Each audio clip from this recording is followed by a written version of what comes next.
We've long suspected on this channel that herd immunity, or the Swedish model, which is de facto herd immunity, is the appropriate government response to coronavirus. Not only does it protect the health of the people by allowing people to still maintain exercise, still get sunlight, still maintain some level of dignity, but also protects individual liberties, and it protects the economy. It generally seems the most appropriate way to go. I mean, you don't need to be a rocket scientist to work out just lockdown isn't really the solution. We know a vaccine is a year, 2 years, 10 years. It may never come to fruition. You're not going to keep the economy locked down for that long. So just implementing the lockdown, which is only going to destroy the economy, never really made sense. We kind of formulated that opinion, at least on this channel, by sort of early mid-April, if not before that. I mean, Sweden admits it made mistakes.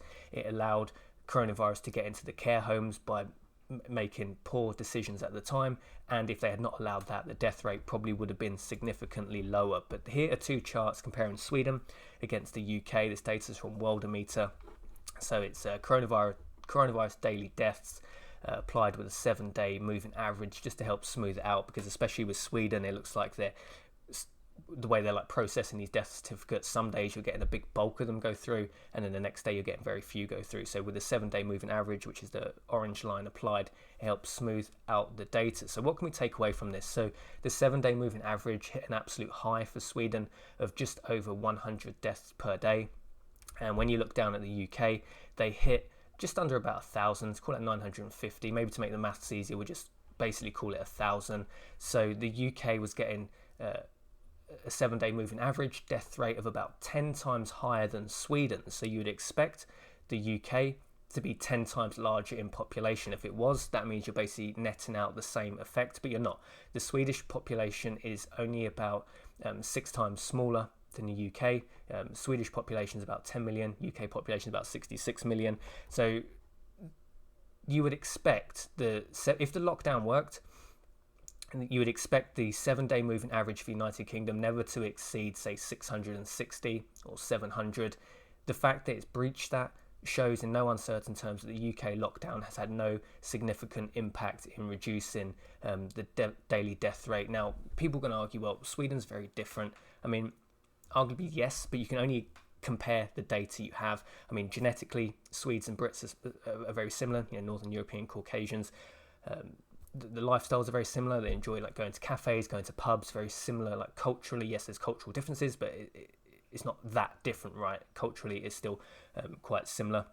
So I think when people just try and now mask and say the Swedes are very different, I don't really think they are. I mean, I've done data in previous videos where people say, well, Sweden's sparsely populated. I mean, the data suggests more people live in towns and cities in Sweden than they do in the UK. So you can't even have the argument that people just live in isolated, rural, mountain, shacks, cabins in Sweden, because that's not really true. The data doesn't really support that. I think what the data does suggest is a pragmatic approach, keeping people healthy, people going out, doing exercise, getting fresh air, sunlight is probably going to work better for reducing the coronavirus death rate. I mean, what makes sense is people that are vulnerable, people that are obese, people that got diabetes, people that recently had cancer treatment, people that are elderly. Yes, isolate those people or protect those people.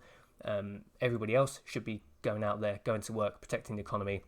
Don't forget, the initial reason for the lockdown was to flatten the curve. We heard so much about this. Let's flatten the curve, let's protect the NHS. We've shifted rapidly away from flattening the curve now. It seems like it's very difficult to try and suggest why the lockdown took place if you're not starting to look at quite questionable reasons why the lockdown took place, i.e. we're now hearing a lot about, say, like a global reset, and this is the opportunity to bring in like economic solutions and governmental solutions that otherwise wouldn't have been being able to be pushed through. So we probably should really question why this happened. I mean, it appears, just looking at the charts, it appears like it in no way has changed the curve particularly. I mean, if anything, the daily death rate in Sweden shows a much more positive response from their lockdown. I mean, some people argue, well, Swedes are, kind of listen to the government more, they trust government more.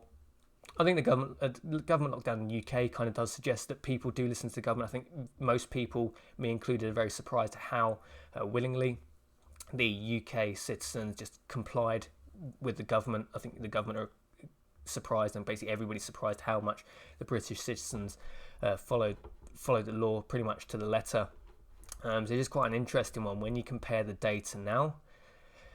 It's hard to argue that the lockdown in any way, shape or form has worked. The data doesn't really suggest that. The curves don't really suggest that. I mean, we never really used the Nightingale centres, so the curve was flattened